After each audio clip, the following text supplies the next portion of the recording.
Welcome to another episode of the Spiritual and Ambitious podcast. Today, I have my dear friend and guest expert all about creating magic in your life. So today we're going to be talking about how to have more clarity and invite more magic in your life. Because let's face it, the past 3 years, we have kind of been at this place where we have felt stuck. We felt like things have been dry. We felt like things might even feel very overwhelming. And Patty is here to help us break through some of those feelings today. So welcome, Patty, back to the podcast as a returning guest. Thank you. Thank you for having me again. Oh, yeah. I love it. We talk every day, but this conversation needs to happen so everybody can hear this. And when you started talking to me about inviting more magic and what that could look like, it felt so exciting. So before we dive into it, let's just talk about where people are right now. What we've been hearing together is separately and from our audiences, how we've been feeling ourselves sometimes even. So it feels like people are overwhelmed, stressed, kind of blah. It's a great way to describe it. It's like the meh emoji, like meh. Yeah. That's kind of how I feel. Meh. So tell me a little bit more about what you're feeling or what you're hearing or sensing. Yeah, and both are true. I had been feeling it really right up until just a couple of weeks ago. And I've been talking a lot about it in my community. And so therefore having the conversation of this experience that, quite frankly, I certainly have never had before. And I know a lot of the people that I'm talking to haven't, where we feel stuck, but not stuck where you almost have like writer's block or liver's block. Like it's not like you're just that you're blocked on what to do forward. It's that you're confounded, that things, even when you like could muscle up enough energy to do the things that kind of get you moving or get you believing or get you even manifesting, right? Like, just like, can I visualize something better?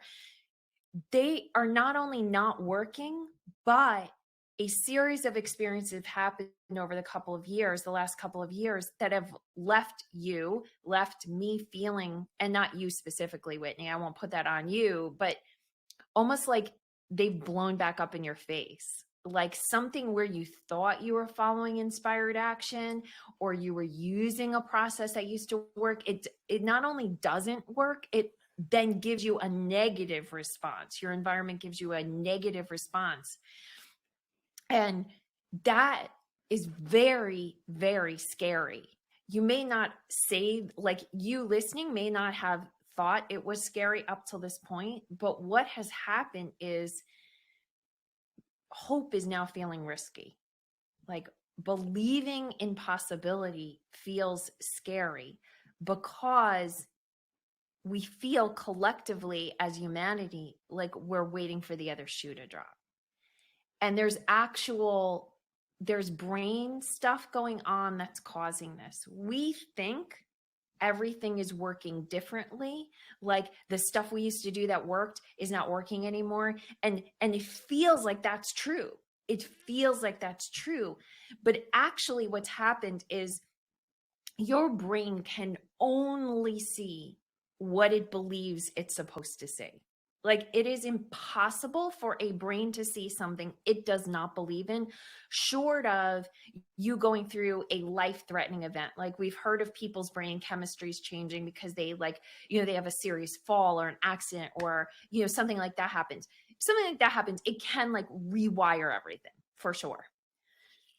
But when we all went through isolation, what happened was the brain was fed an overwhelming number of triggers that made it believe that the other shoe was going to drop, that we were not safe, that we could not rely on doing certain things to make other things happen, that whatever we believed in wasn't true. So we went through this period where, very subtly for many of us, that was being programmed into our neurotransmitters. And there's a lot of people, especially introverts, that said like, oh, isolation was beautiful. It was lovely. It was wonderful.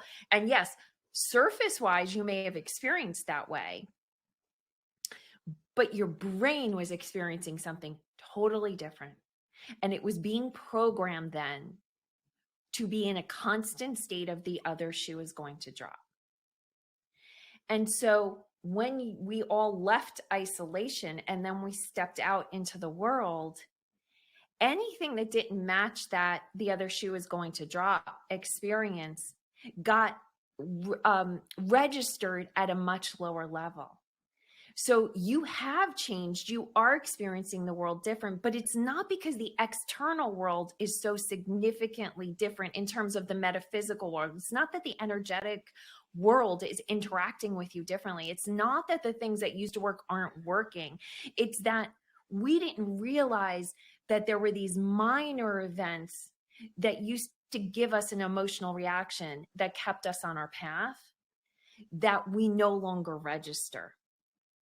And when that started happening, our brain was able then to tell us that your belief in spirit, your belief in being able to manifest, your belief in being able to create possibilities beyond your human potential was all a lie.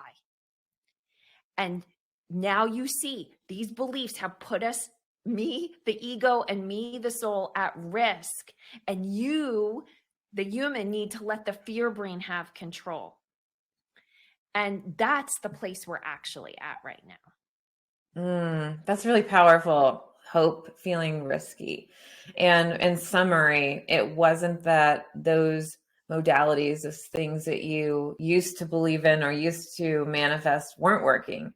It is some triggers, some chemistry, some changes in the belief aspect of it and what your brain is even seeing that's possible for you too. It almost reminds me of a narrow vision, whereas when you're on top of the mountain, you can see everything. And then all of a sudden it's like, I can only see what's in front of me, this one little thing. That's really, really powerful. And go ahead. Well, the other thing is that, because I'm sure some of you listening are like, oh no, Patty, I can point to where I did this thing and it used to create this. And this is the shit show I got in exchange, So like, and I have those examples too. The thing is that when those things happened, they happened to shift you in a different direction.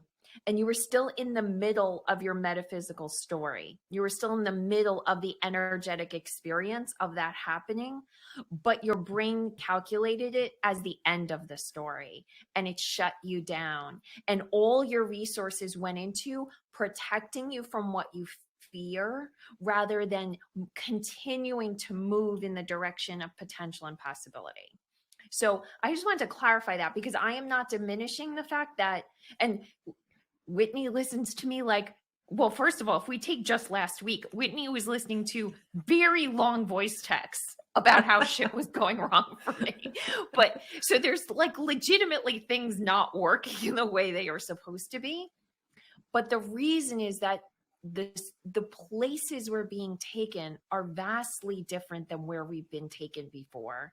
We are being taken to much higher altitudes. And that means we have to start resting when we get to a base camp. But when we try and push through base camps, when we try to push through energetic base camps, that's when we get hit by those pushbacks. But those are really so that you can rest and restore your energy levels, not because the divine is giving you a big F you. Oh, that's so good. I'm hearing so many people too, feeling like they're at a resting place. Not everybody, because some people are getting these little like, okay, I'm going to go ahead. But a lot of people too, I'm still hearing, I've been in this energetic base camp for like years or for 8 months or whatever it is. And I'm raising my hand too, because I really feel like I've been in that place for a while as well. So let's talk about how might someone kind of get through that? Like, what are some tips to help somebody that's struggling, that misses action, that misses the clarity to be okay with where they're at, or anything else that comes to mind for you? Okay, so first, I'm going to not answer that particular question just because I got a huge download, which is going to be so cool, even for me and Whitney, because it's something we've been contemplating. And like, what is up with this ginormous amount of time we're spending at this spiritual base camp, right? Or this energetic base camp. And when we say that, what I'm talking about, I think what Whitney, we're both talking about is we very much run our businesses in alignment with our energy, and our energy has not called forth a lot of very expansive actions. There's things we felt called to do that are sustaining our communities and are putting important messages out into the world. But both of us usually experience these bursts of, okay, now go do this. And we bring something big into the world. And neither of us have had that pulse in a while. And so what I just got was the download was the reason for base camp is so that your body can adjust to the new altitude level. And we within our bodies, and I say this, I'm doing this as a collective we. If you're listening to this, I believe you were meant to hear this message. And I believe Whitney and I were meant to hear this too together. And I actually think we're both calling it forth. And if we weren't together, I probably wouldn't even be able to get it, is that there is a ton going on inside your energy body. So it feels like there aren't big moves happening, but in fact, we are processing not just for ourselves, but actually for the planet, which is a lot of us highly sensitive people. We already know that we process things not just for ourselves, but with the planet. But we are actually anchoring this vibrational jump that the earth is taking, which is part of what the pandemic was about. It was a pause button so that earth could elevate at a different rate. So we're processing this within ourselves. This is not going to answer your question though, which is what can someone do to sort of like navigate this time, maybe find hope, because this is more of a mental exercise. That was more of an explanation, but that's not going to help you, right? That's not going to help you with what you asked for. And so the first thing I will say that is so helpful, if you're not doing it already, is using oracle cards every single day. And there's a reason that beyond just the strength of oracle cards, which is that oracle cards let us connect to multiple senses, that we connect to touch, we connect to sight. If you are someone that smells when you get a message, you're probably getting a scent as well. So we have very tangible senses that are being engaged. What that does is when your physical senses are engaged, your fear brain slows down and lets you have more space for the kind of communication that is really going to sustain you. So it's just so important for you to do as much as you can do that engages the senses, because that's going to be what keeps the amygdala, the fear brain, from having its way with you, which is really what's causing us problems. The second thing you can do, and before I go on, did that make sense, Whitney? It did, yeah. Yeah. So along those same lines, being out in nature. So putting your feet on ground, hugging a tree, literally, looking to the birds for messages, looking to animals for messages, all of these physical beings help our brain believe in the messages. So this is just getting sustenance. The next thing, which is going to sound a little crazy, is go back in time to the moments where you put those big things out in the world, the exciting things, the things that felt like big, manifestations for you. It might have been drawing a love interest into your life. For me, it was putting on like big live events, right? Which I haven't felt called to do until just recently. Go back to those times and do a 360 scan of what else was going on. What were you eating? What almost always we're willing to invest differently in very subtle things that actually speak to that time. And I didn't even share this with you yet, but what I realized, Whitney, is I've stopped getting my nails done because who the fuck's even going to see me, right? And I honestly don't like getting my nails done. I like the end product of having my nails done, but I don't actually enjoy that process. And I'm like, I'm not just going to get my nails done. I'm going to get tips put on because they really do make me feel like more something, like more sparkly, right? Yeah. And I saw that because I was watching the last episode of Carpool Karaoke, and it was Adele, and she's so fabulous, right? And she just kept talking with her hands, and I just kept seeing her nails, and I was like, if I was just working, I wouldn't have those long nails, but if I was just working with even just like tips on right now, I think I'd feel more fabulous. So, but like I've almost been in the state of what's the point? Right up until now, and that's what I'm talking about, which is 4 years ago I would have been able to think that up easily, and I'm not anymore. That's where we have to start giving our brain some physical experiences that remind it of how fabulous we are, remind it of the magic. That's so good. I was doing this yesterday where I said, Whitney, you've been in pajamas like every day, which is, my choice and whatever. But how about you wear some regular clothes and put some makeup on yesterday? So I did that yesterday and I felt so good. It just made a difference. And when I talk to my students in some of my programs where we talk about abundance or we need to kind of get into this different vibe, I'll say, wear something different.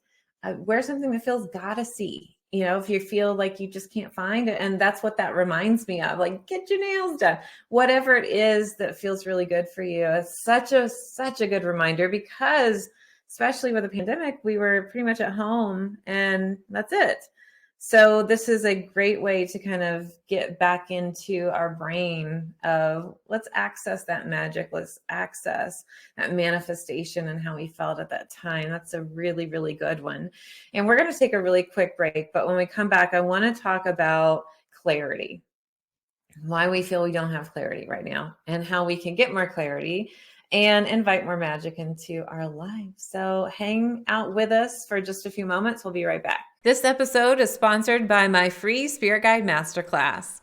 Inside, you'll learn the 5 C's of Spirit Guide communication, your role with your Spirit Guides, 2 proven effective strategies to stop second guessing yourself and your intuition, and the single most important step to understand your intuitive guidance, along with 4 ways to perceive your spiritual intuitive messages. You'll also be getting a workbook to go through this class as well. You can join at messengerofspirit.com/free class. All right, thanks for hanging in there. We are here with Patty Lennon talking about how to have more clarity and invite more magic into your life. Patty is such a great expert with doing just that, with more magic and play and fun. And we've been kind of missing that. A lot of us in the world have been missing this playful energy, this fun, this manifesting energy. And we also have been missing clarity. So, Patty, why do you feel like so many people, I mean, we've talked about it the first part of our episode, but more specifically, why do we feel sometimes that we can't get the clarity? It's almost like a veil is right, in our clairs sometimes, or it's like, I can't see past to the next thing. And I have come up with a couple of solutions of being in the present moment, recalibration, but I wanted to hear your perspective on why you feel like it's a little murky right now. Yeah, I mean, we did talk about like some of the brain programming stuff that's going on. So I won't repeat that because that's really the mental stuff that is going on at a and this is going to sound very like dun dun dun, and it's not. Okay, just it's the only words I can find based on the question you're asking is that there is a battle between light and dark happening right now, and light's already won, but dark is fighting really hard for some power. And the way that represents within our own personal system is ego and soul. And ego isn't darkness. It's not that. But darkness isn't darkness on the planet. There's no evil person on the planet. There's no evil event. It's that there's a piece of the ego that is in fear that is creating shadow, really. And right now within us, going back to that hope feels risky, is your soul is eternally optimistic because your soul is divine. Your soul's not in fear. Your soul's not unclear. Your soul is totally at peace with the fact that right now is not a time for you to make some gigantic leap. Or if it is, it's totally on team leap. It is not lacking clarity. So when we're lacking clarity, it's simply because our mind is getting in the way.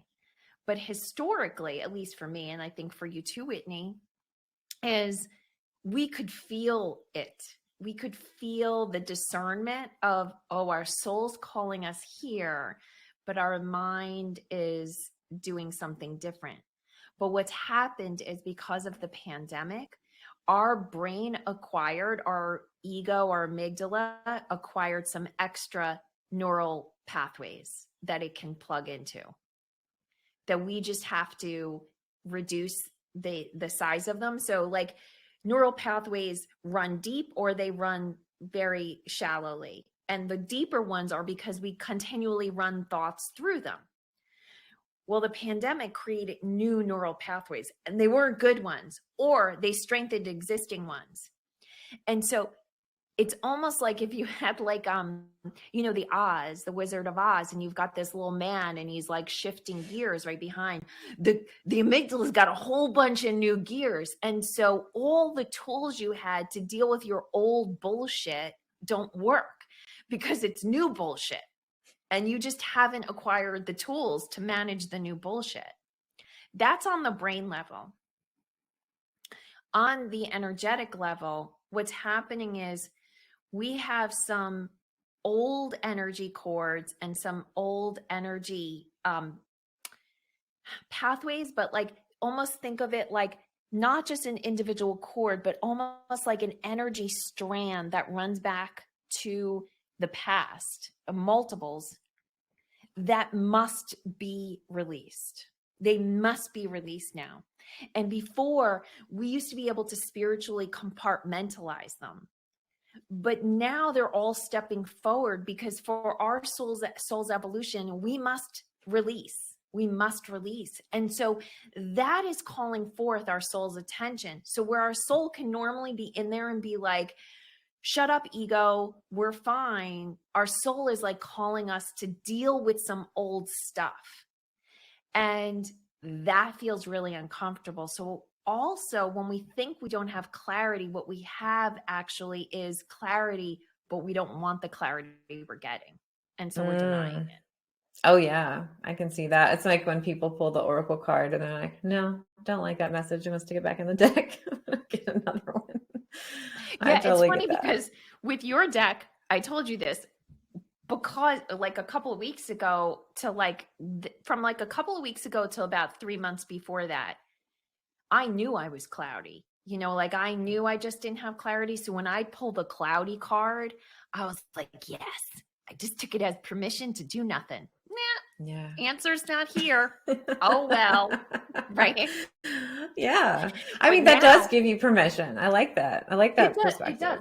But I'm trying to think of what inspired action. I called Whitney about the inspired action card like no less than 3 times. I'm like, it says take inspired action, but I don't know what the inspired action is. I don't feel like the time is now.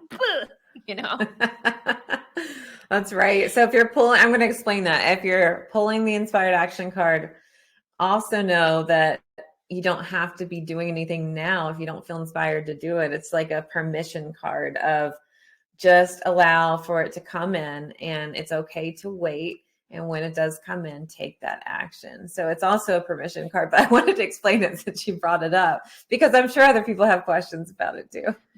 But and yes, that's good clarity. I think the point is, 4 years ago, your deck didn't exist 4 years ago, but 4 years ago, if I had been pulling that card, that wouldn't have been confusing for me But now it's almost like, you want me to take action? Where am I taking action? I don't know. You know, Oh that's my your brain's gosh. bullshit. Yeah, and it's speaking to something else. So many people too are so afraid they're going to take the wrong action. Like they're so afraid, oh my gosh, I'm not taking action and I'm supposed to be, or I'm going to take the wrong one. And again, that speaks to the fear that has kind of been built up. And it's a lack of trust in ourselves, of trust in that process.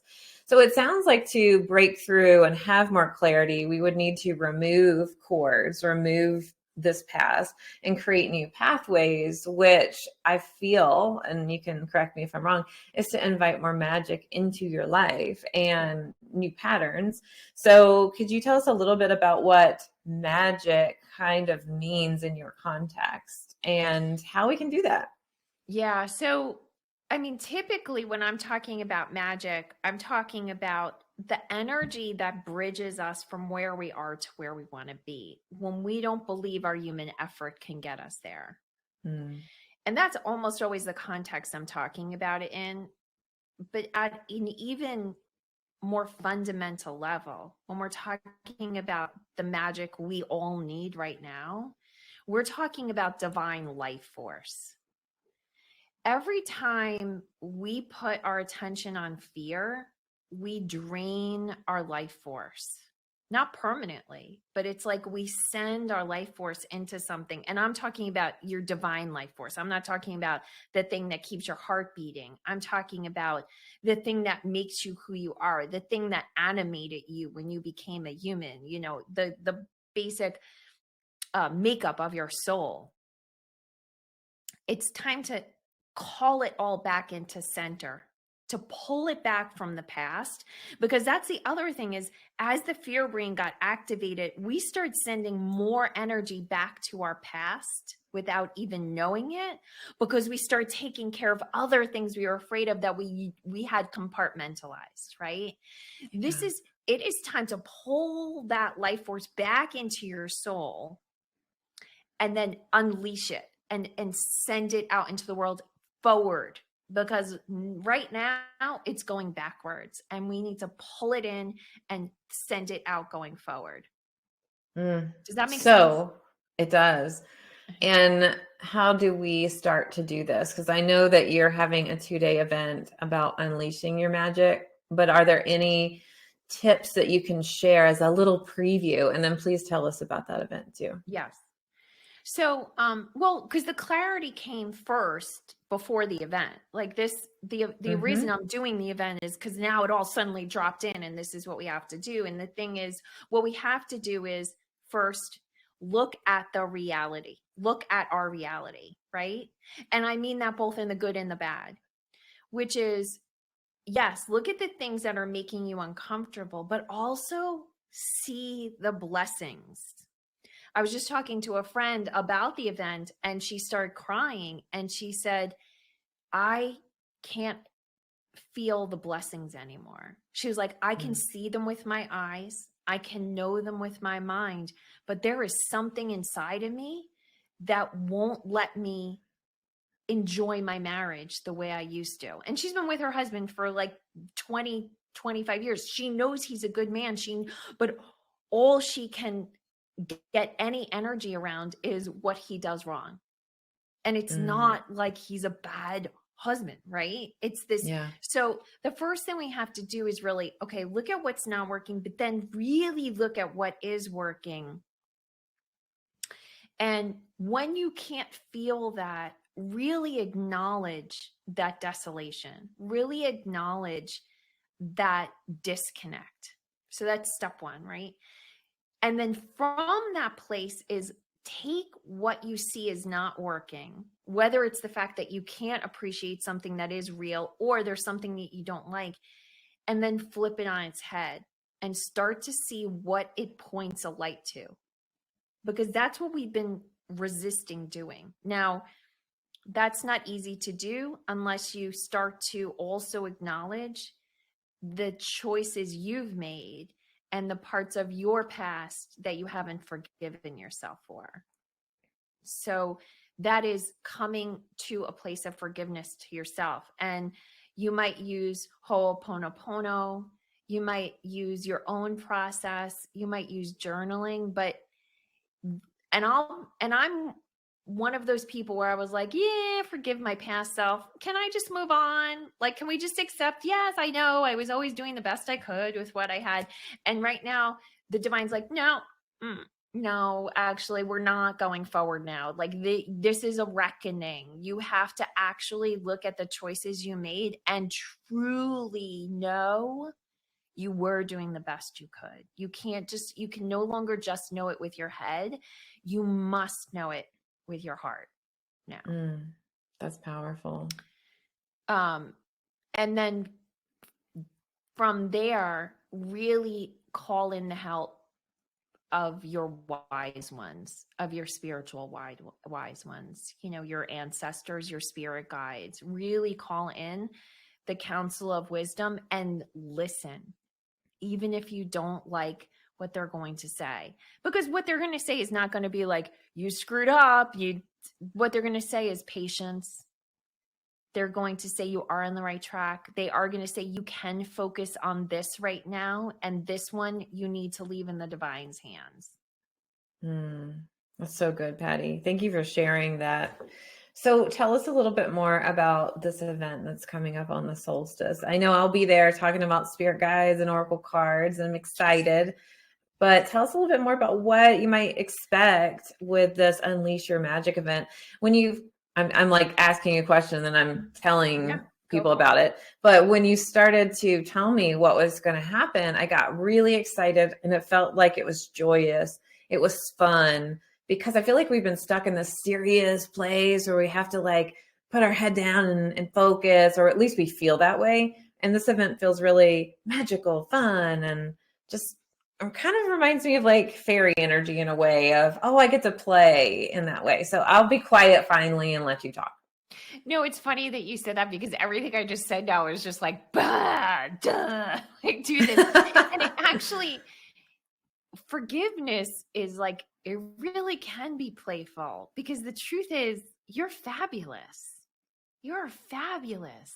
You, like, the divine doesn't see anything to forgive. So forgiveness is truly acknowledging how fabulous you are, just acknowledging how fabulous you are. But so when I really felt into this and got this download, I realized that the solstice, the summer solstice, was that crux of this point, that this is the place that was going to open up the most space for us.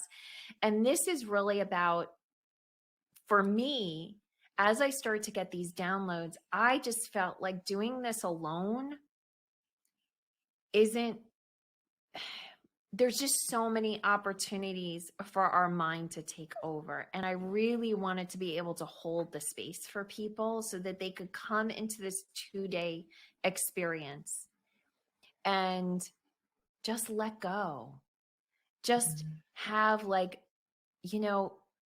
when you go into a spa and you have like a salt scrub and they're like rubbing away and and then you come out and you're all like shiny and like new, and that's like day one, is like, just like, let's just let go, right? Like, what if it didn't have to be hard? What if forgiveness didn't have to be hard? What if it was this fun, joyful, like celebrating the truth of who you truly were and are?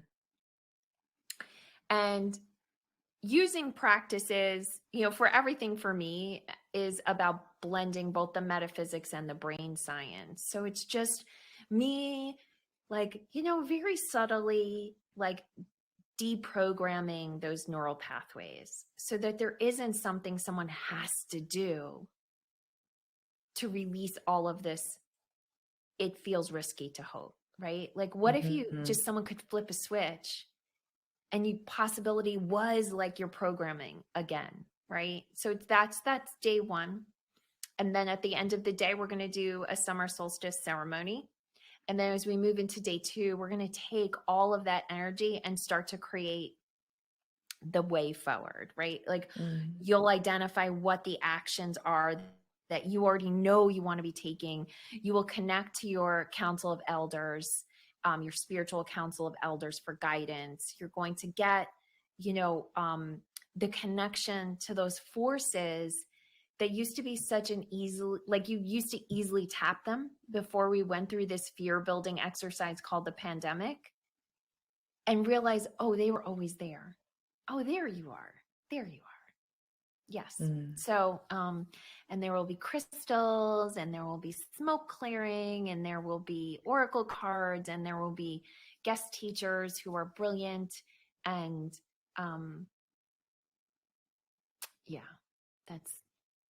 it sounds fun. I mean, I think it's very playful, especially with what we've talked about with some of the, I don't want to call it curriculum, but some of the content or the topics. And I love that there's so much space for spirit to flow, for magic to flow, which is really fun as well. So if you are interested in attending this virtual live event, you can go to messengerofspirit.com/magic. I hope to see you there. I'll be one of the guests there talking about spirit guides, oracle cards, and Patty really knows how to create an amazing event and also a magical one as well. So Patty, thank you so much for being a guest. Do you have any other kind of messages or thoughts that you want to share before we end? Yeah, the one big one I had that I don't think came through is this fear brain stuff I was talking about. The simplest way, because you asked me for tips, the simplest way to disconnect from it is in community, because the fear brain is all programmed to make sure it's not being rejected, to make sure it's doing what it needs to do to hold on to its tribe of origin.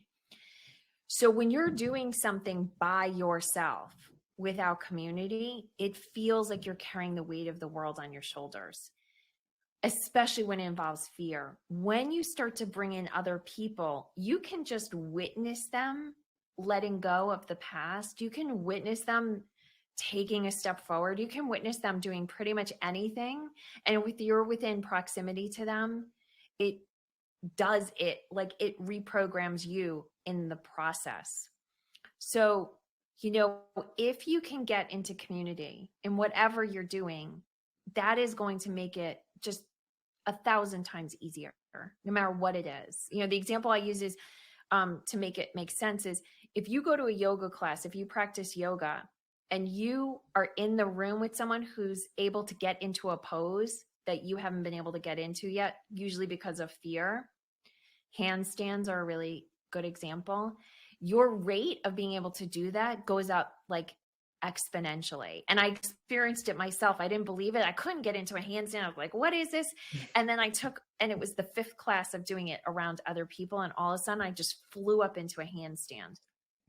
That's how it works. Our brains are crazy, crazy creatures. Absolutely. Because I know there's a lot of introverts listening who feel like, community, I'm overwhelmed. I can't do it.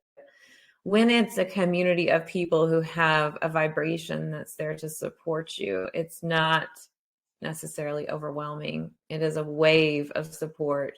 And just as you said, I've seen this in my communities.